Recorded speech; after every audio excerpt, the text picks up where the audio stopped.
Welcome to Could Be Pretty Cool News, the podcast where we dive into the exciting world of creative entrepreneurship. I'm your host, Casey, and together we'll embark on a journey to explore this dynamic ecosystem from multiple angles, including academia, research and data, community building, and compelling personal narratives from creative entrepreneurs themselves. Get ready to be inspired, informed, and empowered as we uncover the stories and strategies behind building successful creative ventures.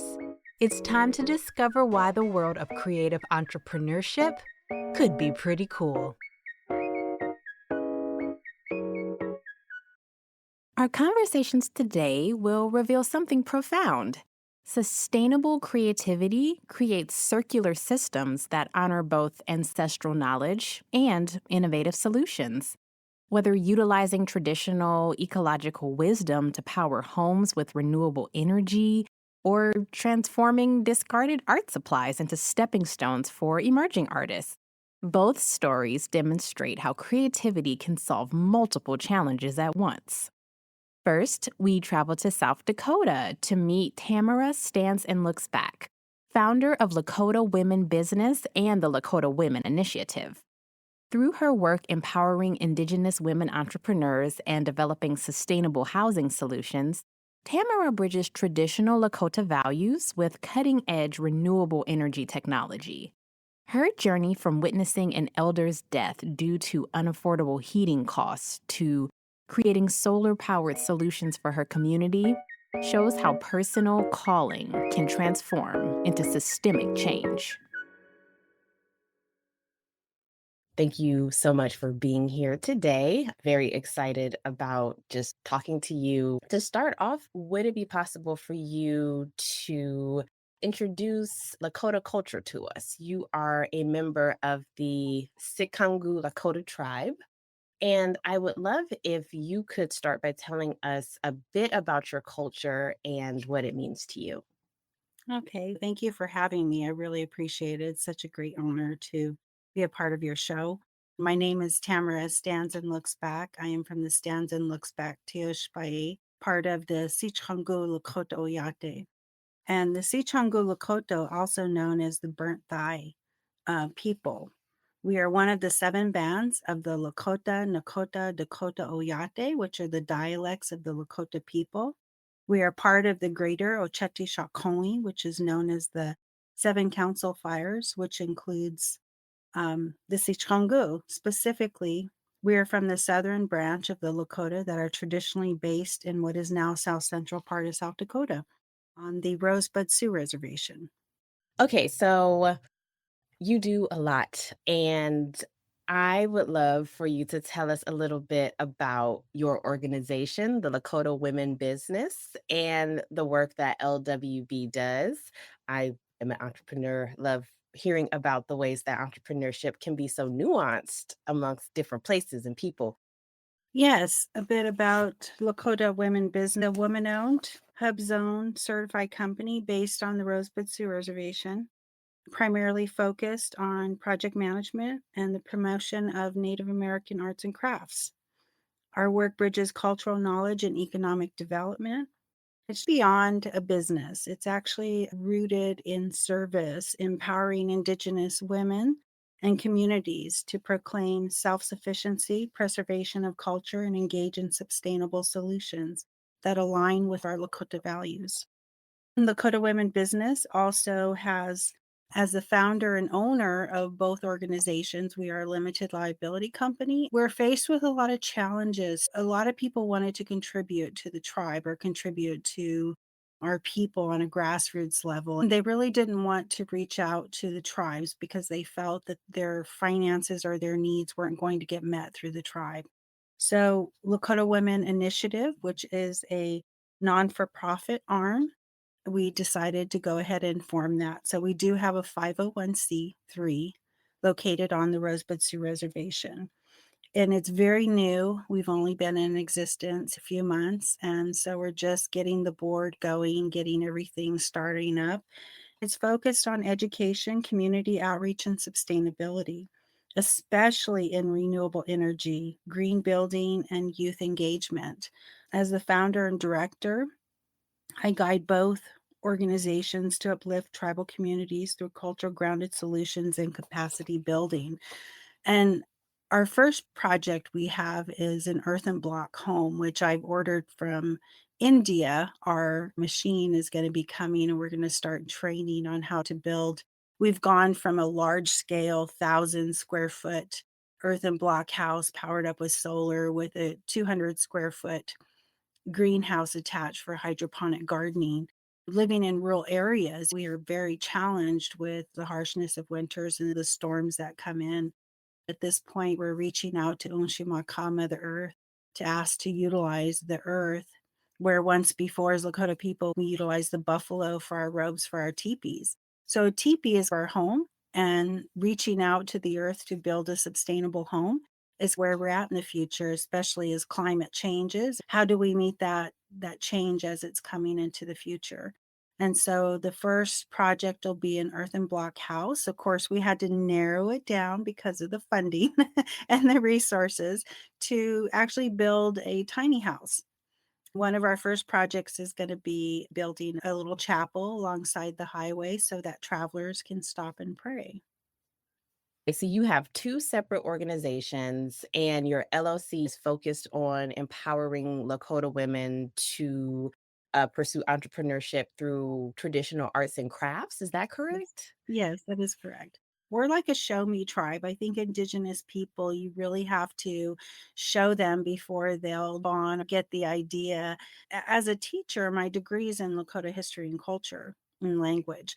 So I've always wanted to teach our culture, but by doing that, it's really difficult to actually get into the school and teach that.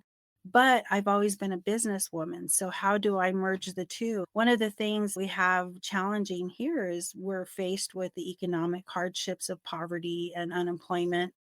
Being self sustaining, being a Lakota woman and empowered in now day and age, it's very challenging for a lot of us. Developing and being a founder and putting together Lakota Women Business LLC has been a challenge, but rewarding. I'm part of the Indian Arts and Crafts Act, registered with Department of Interior to verify each product I have is authentic. The hub zone certification process has been challenging. One of the things we were faced with the challenge was to actually prove that we were located on a reservation. And what does that mean for physical address location? So I honestly going through that whole process of becoming registered in SAMS, becoming a hub zone, all the designations that are required for a small business, I can honestly say I am a professional hoop dancer.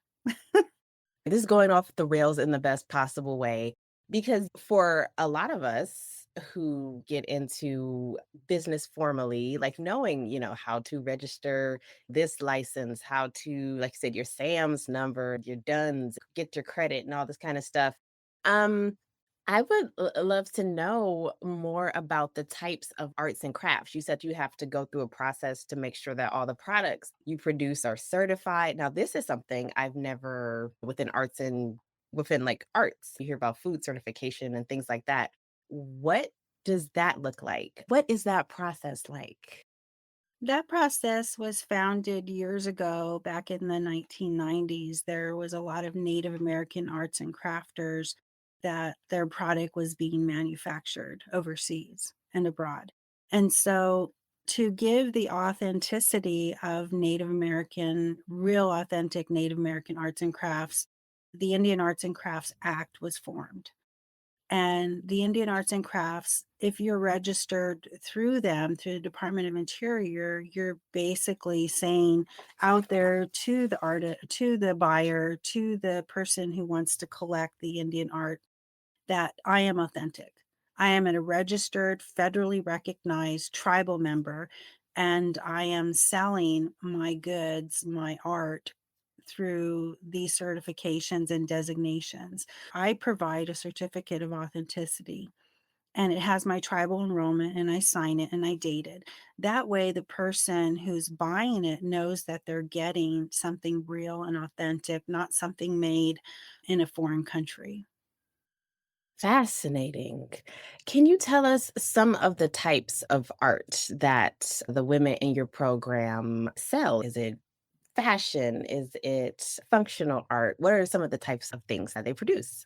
Some of them are fashionable. There are your ribbon skirts. We also do buckskin dresses. We also produce moccasins from various artists in the community, beadwork, which is a traditional Lakota style, but that came along during the 1800s. More or less, the more traditional woman's dress back in the 1800s was primarily buckskin, brain tanned with either elk or different shells they had collected. Dentalian shell is a native. So we have 575 federally recognized tribes, United States, Alaska, and Canada.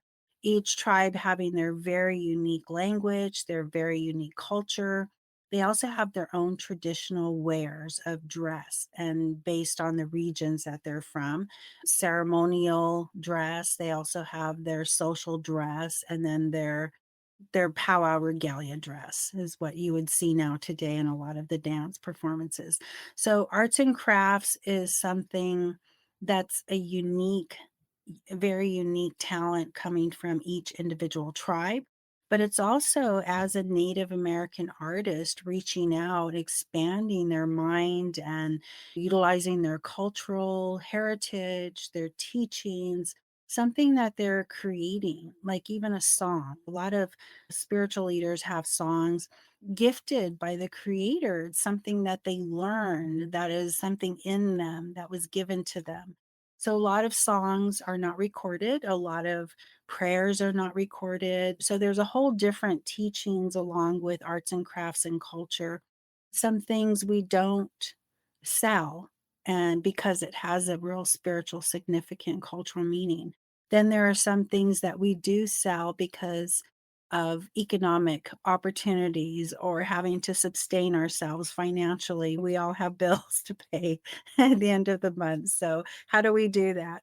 Reaching our artistic talent is really unique because I think every Indigenous person has something deep ingrained in them. Not just Native people, but all walks of human life have this need to create something. Where does that put you in the world and how do you connect that? And so I think for me as a Lakota artist and people that I work around and work with, it's something that they have an idea, "Oh, I've gotta feel like I've gotta create this." That idea comes with a connection to the spirit or connection to themselves, and then they start creating this beautiful thing that wants to become something. If you have something that's just plain, but it wants to become something, then you create that, and it becomes a piece of art. It becomes a creative art piece. I love that. We have a very nuanced definition of creative and creator. So people who work in the tech space who are like, oh, I have this idea to solve this problem with a tech thing, to that's a creative use of creativity. What you just said, it starts with an idea that blossoms into something else. Moving back into your sustainability work, I love how you as an artist and an entrepreneur are not limiting yourself. You're finding the problems that are important to you and like formally creating solutions for them, starting nonprofits, starting businesses. But it all comes from this place of you are a creative minded person. And so I would love to know, how do your organizations engage with your community to ensure that their voices are also heard and that they benefit from all of the services that you provide? Thank you for that. When we're talking about alternative energy and how that impacts our communities, years ago, I knew nothing about renewable energy. I only knew that when I had come home, had gone to a ceremony, and I had heard that an elderly woman passed away because she froze to death. And for me, it really affected me that here now we take for granted that your electricity could cost so much that you can't afford it. And grandma goes on to the next afterlife. And the medicine man said, Tamara, if you don't do something to help your people, you're just as guilty as allowing it to happen. How profound was that? It was shocking to me. What can I do? I'm just a simple person. I don't have wealth. I don't have abundance. I don't have knowledge. And it really bothered me. So I went back to New Mexico. And along the course of a month, I ended up meeting a renewable energy company that was native owned, and they were 8A. And they had known my little company had gone by the wayside. I was a federal contractor. Back then, the economy was pretty bad. They asked me, "Do you want to see what we're doing?" I went to their warehouse. They were building these standalone skid systems powered up with solar and wind and a generator with a refrigerator for Navajo people on the Navajo Nation. It was so fascinating. And right away, that creative thought hit me like a bolt of lightning. I said, "Can you do this for my people? I would love it if you could do this for my people too." The guy said, "We're getting ready to write a grant. Why don't you come on board? We'll give you a job." At the time, I didn't have a job. He goes, "We'll give you a job. You can help us write this grant." The first time I used my Lakota education, I went to work. I came back to South Dakota, presented it to the tribe. Nobody wanted it. So I went to the communities, and the communities have their own governing body. I went to 3 of their meetings and talked to them about the advantages of having solar or wind on their homes and how it'll decrease their electric bills. Some people were paying $400 to $600 a month in our little homes on the plains, and in the harshest of winters, 40 minus. And so to me, I really felt I was being guided. One community decided, yes, we want to partner with your organization. I got their resolution, went back and submitted a grant. I wrote about the statistics and data on the reservation, and we submitted the grant. One of the governors of the pueblo invited me to a fundraiser with somebody who was running for Senate. I talked to him about what we're faced with in Lakota country, and I ended up letting him know that it would be nice if Congress or even appropriations committee really take into consideration the tribes on the plains. Even though we're a land-based tribe, we still struggle with poverty. We're not a casino wealth tribe, but the hardships our people face. He must have heard my story because we didn't approve all, but we did get a start for a small amount of grant to power up at least several homes, and the community chose the elderly because they were at the most risk. It was so rewarding for me to give something back. The melding of advocacy, of creative thinking, of community, of sustainability, of like taking action, I just think is so inspirational just to see what the human spirit is capable of if you have an intention, as you said, saw guidance from the spirit world and went and did it. For the future, we are in a fascinating time in our American society.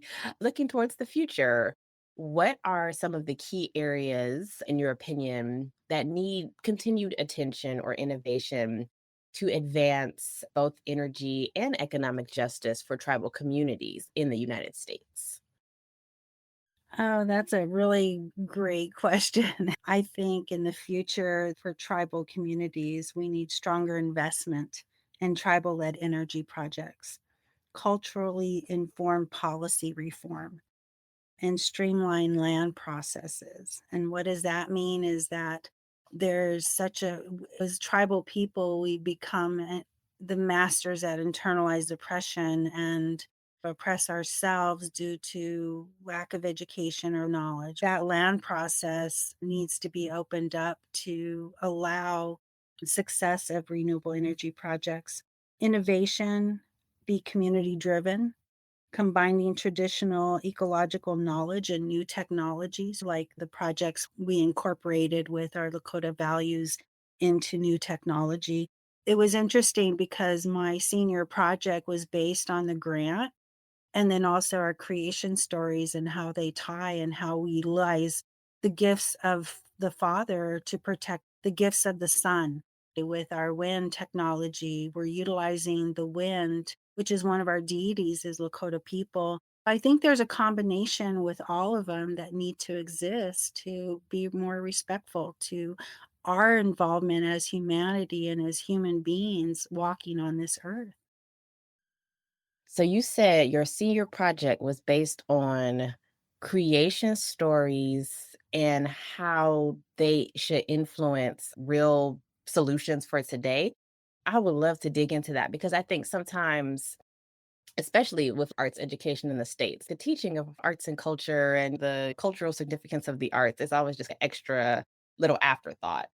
And to me, what that shows is the importance of passing down oral histories and stories and how that can have a direct influence on potential solutions for right now. And if you could just speak to that a little bit, then we'll wrap up. Yes, utilizing our culture is teaching us things that our ancestors are trying to bridge from then to now. It's always been about sustainability, right? Being able to sustain ourselves, sustain our water, sustain our planet, sustain our universe. As human beings, I think that we're here, we all have a purpose in life. Learning how to use what our culture has guided us. Every person is an indigenous person that comes from some form going way back to the beginning of time. Back then, our purpose was to survive, but also to be respectful to what nature had to give us. So, why not use those teachings for where we're at now at a crossroads of where humanity is going to be and how we preserve the planet as a whole because she's alive. The earth has given us so much to sustain us that we should do the same. And bridging that gap between culture, language, understanding is going to be our survival, I think, in the future and future generations. Empowering our own people and our younger generations so that they have something to look forward to. Thank you so much. Finally, how can people learn more about all of the initiatives that you are doing? If they want to find out more information, what's the best way for them to do that? With Lakota Women Business, we are at www.lakotawomenllc.com. And same with Lakota Women Initiative. We are a non for profit located on the Rosebud Sioux Reservation. And you can also Google Tamara stands and looks back spotted tail.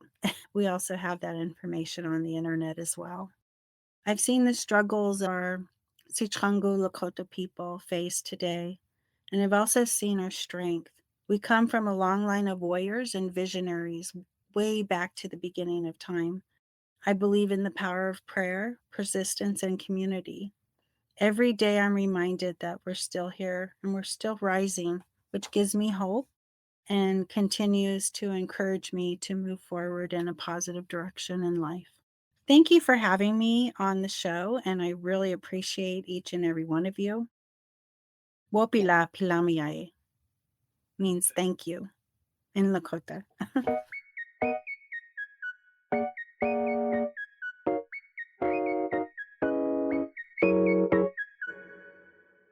Tamara's story beautifully illustrates how sustainability emerges from honoring both cultural teachings and practical innovation. Now we shift from renewable energy solutions on the Great Plains to creative reuse in the urban South, where we meet Jonelle Dawkins, Executive Director of Scraplanta. While Tamara draws on Lakota creation stories to guide sustainable technology, Jonelle taps into what she calls the universal human tradition of repurposing and upcycling. At Scraplanta's Creative Reuse Centers, discarded art supplies find new life in the hands of emerging artists, creating what Jonelle describes as a stepping stone for creative independence. Her approach to sustainability encompasses environmental, social, and financial dimensions. My name is Jonelle Dawkins, pronouns she, her. I am the executive director at Scraplanta Creative Reuse. So I feel like I've been creating my entire existence. When I was little, I like to craft and write stories. I have a collection of stories that I wrote on notebook paper tied together with yarn. I was always a sticker girly, so sometimes I would use stickers for the illustrations for my stories, and then I would maybe draw around it. I was that kid who got in trouble for drawing in the margins of my papers when I was bored, like the little holes in the notebook paper. I felt like I wasn't really considering myself an artist because I took art in school, but I was around a lot of immensely talented artists. There were people who were very hyper realistic with their paintings and drawings, and I'm more abstract, more colorful. When I was in high school, I had experiences that made me want to alienate myself from the term artist. But it wasn't until I was in college and on my own creating art just for the fun of it, not for a grade or for other people's judgment or whatever. And I really started to come back to that term. By the time I started working at Scrap Atlanta, I was calling myself an artist. I preferred the term creative because I felt like that is more aligned with what I was doing. But now I consider myself to be an artist. So I really think it comes down to being siloed is why I don't really like the term artist. And like I think about like Virgil Abloh, who was a creative. He was an engineer student, but also really good at designing clothes and streetwear, social media copy. Like he was good at multiple things. And so creative, I feel like it's more encompassing of going across disciplines. When I think about the things I do, my main art is fashion and sewing, but it's also styling pieces together, rearranging things around my house, my garden, using bits of nature to make paper and curating events. Even with work, I'm hands-on with the social media aspect of it because I want that to look a certain way. There's a lot of things that interest me in the artistic creativity realm. We sometimes push ourselves into corners when we only do one art discipline. I also like to challenge people to look beyond what has been given to them. Because like my family tried to push me into the fashion designer category. I love making clothes, but I feel more aligned with the cosplay aspect of designing clothes. Like not just designing for Macy's, but designing for MomoCon and what I personally want to wear for that. And it's not just the things that I sewed, but also the jewelry that I made and the headpieces that I sculpted. Like that's more creative than just one form of art. When I think about my journey, some things come back to me in fragments. With Scrap Atlanta, we sell secondhand art supplies. I thought I already had that experience because I worked at a Creative Reuse Center in North Carolina during graduate school. Then I thought back further and realized when I first left for college, I had a huge collection of vintage sewing patterns and fabric from this woman who was starting to lose her hearing and her vision. She had a house full of these things. And she gave me a lot of those things for free. And as much as I enjoyed having all these great fabrics and patterns to play with, I realized some things no longer served me. So I started putting them on Etsy and selling them that way. And that was creative. But I didn't think of it like that because I was just trying to get rid of this. I didn't have the vocabulary for that. It was just like, vintage sewing patterns. I saw there was a market for it, so I tapped into that market. And I like the idea of making money in general. So I played around with different ways to get money, rejected for jobs and the internships. I realized I had to be responsible for my own money. In my second year of college, I started making jewelry and selling it because I wanted to go to Ghana really badly. My mom was like, with what money? I said, hold on, give me a minute. And like I started making jewelry, selling it. And even though that didn't fund my Ghana trip, like it actually scholarships did.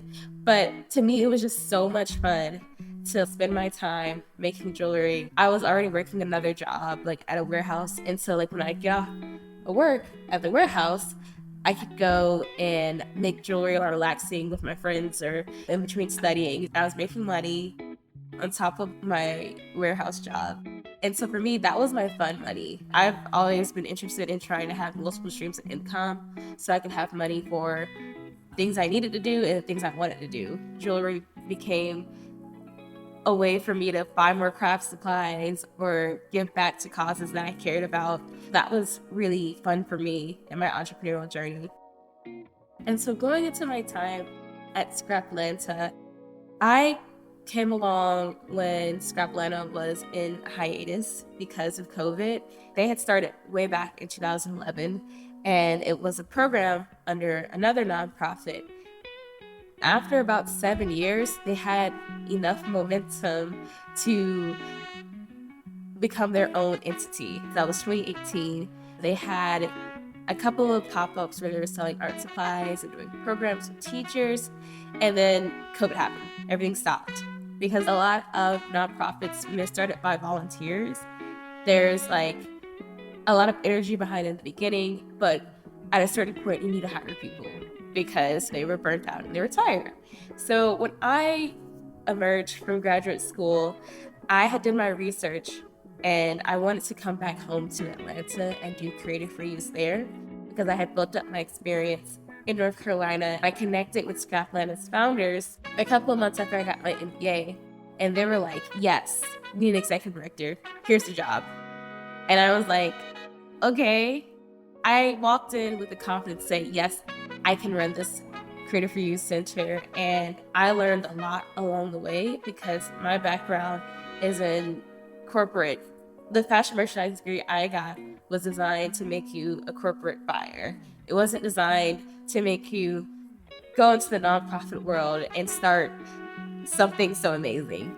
So I did a lot of learning along the way about nonprofit governance and structure and everything. And luckily for me, my background in retailing was very pivotal to Scraplanet's success because we opened our first Creative Reuse Center in Tucker in a shopping plaza. And so I was focused on figuring out how do we get people in these doors.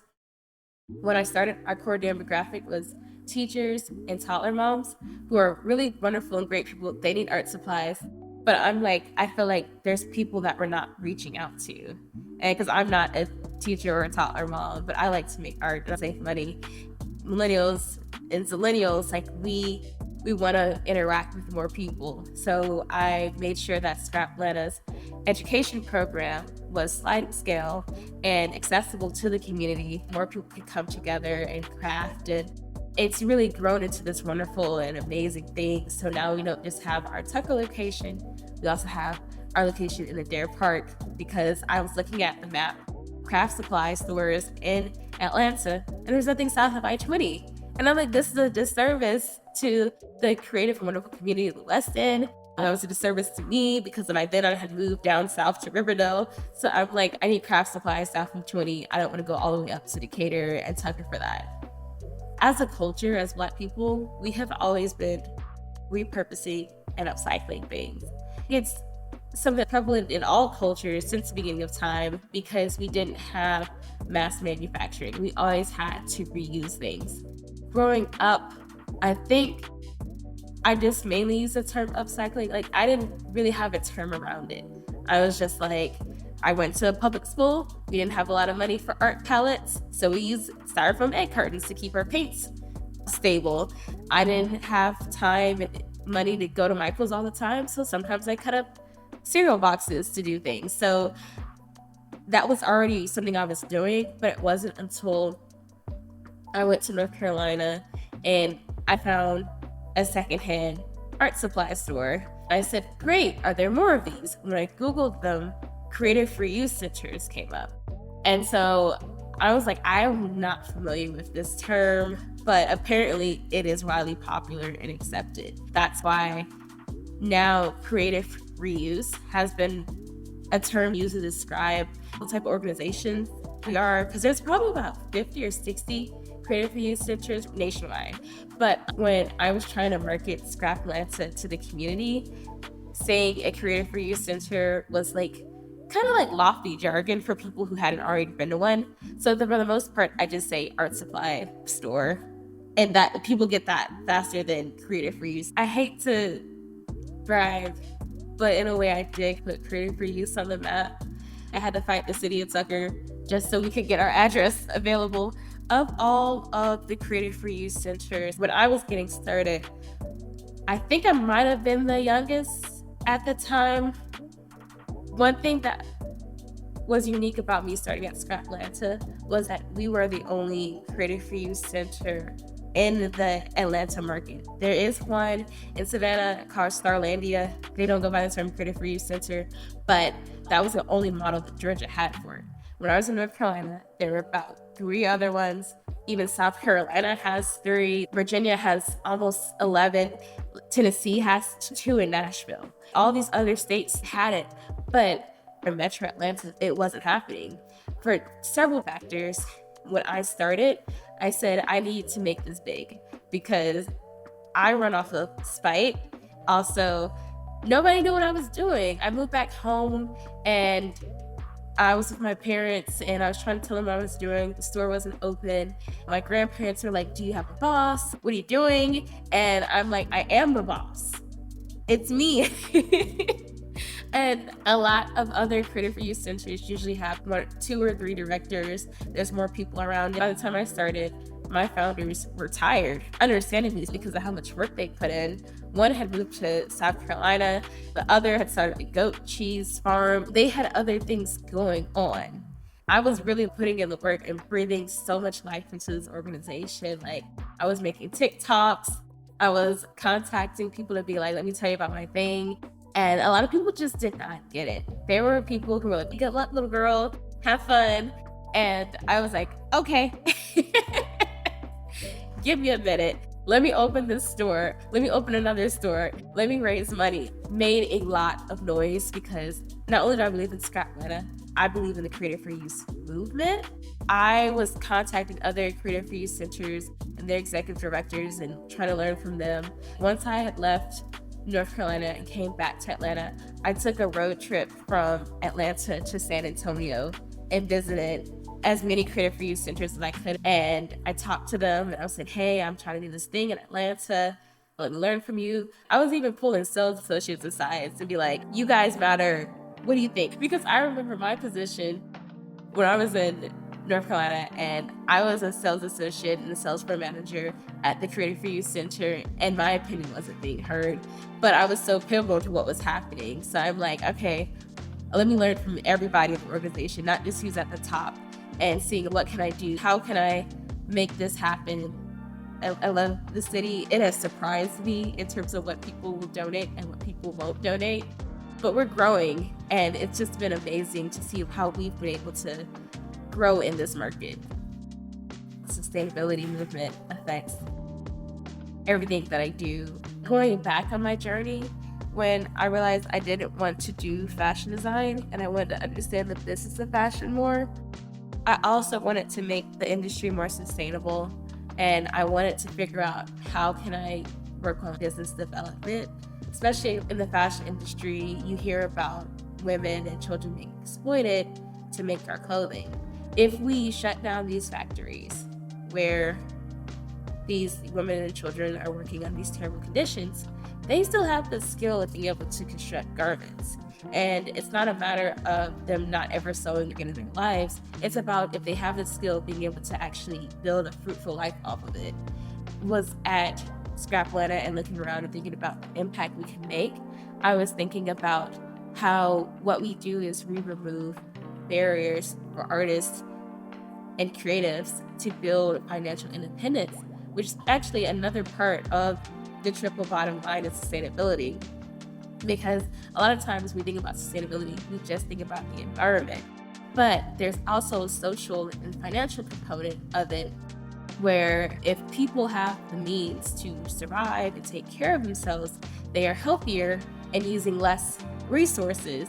If you live in a walkable city and you're walking and you're not using your car, that's better for the environment. That's also better for you financially. And so at Scrap Atlanta, we are taking art supplies from people who no longer need it. For example, there are so many people who are getting older and they're no longer able to use their crafts like they used to. They're losing their fine motor skills, their hearing, vision, all those things. Over time, they've collected a lot of art supplies. Sometimes you can travel to Japan, buy a bunch of fabric, bring it back, and you might not use it. Buying art supplies that you don't use, as long as it's not taking over your house. Sometimes we just grow out of the idea that we originally had. But when it no longer serves us, instead of us putting it to the landfill and it no longer having a useful life, if they could bring it to a Creative for Use center and somebody else who maybe they want to get started in sewing a couple of pieces of fabric, not a whole 30-yard bolt or anything, they can use that. They make that piece that helps them get that job, that helps them build independence, or they make the piece for their vendor market. They sell very well, improve their skills. I look at Scrapletta as a stepping stone for artists to get that initial investment into their hobbies. When we start a hobby, we can spend almost $300 on supplies, materials, classes. If it doesn't work for us, we feel like we can't ever do it again. But if you only spent $10 or $30, maybe you're more incentivized to try again. Or there's also joy in letting go of things as well. Like, I do accumulate a lot of craft supplies, but I also give a lot of craft supplies back to Scrapletta because I'm just like, I know where it is and I know who it's going to serve. And I feel better about letting it go here than letting it stay in my house. So once we tap into the circular economy and encourage people to save money and have the resources to create what they need to feel better about themselves, it all helps the earth in itself. So you can follow us at ScrapATL on Instagram and Scrapletta Creative Reuse on Facebook. We're also on TikTok. When you follow us or subscribe to our newsletter, you can learn about our sliding scale art workshops and how to visit our stores located in Tucker and Adair Park. We also have a pop-up in Duluth. Both Tamara and Jonelle show us that the most powerful, sustainable solutions emerge when we honor what already exists. Ancestral wisdom about living in harmony with the earth and the simple human impulse to transform what others might discard into something beautiful and useful. Their work reminds us that creativity and sustainability work together as interconnected approaches to building communities where people can thrive while respecting the resources that sustain us all. From solar-powered homes on the reservation to art supply stores that keep materials in circulation. Both stories demonstrate that the path forward often means looking both to our roots and to innovative new possibilities. And that brings us to the end of today's episode. Until next time, we encourage you to continue nurturing your process. Farewell, and may all of your creative endeavors flourish. Could Be Pretty Cool News is a Could Be Pretty Cool original production. Created, hosted, and executive produced by Casey Lueders. Senior producer is Liz Moore, and supervising sound editor is Trinity Jackson. Our original theme music was composed by Camille Stennis and cover art designed by AJ Johnson. To learn more about Could Be Pretty Cool and discover whatever else we're up to, visit us at couldbeprettycool.substack.com. Thank you for listening.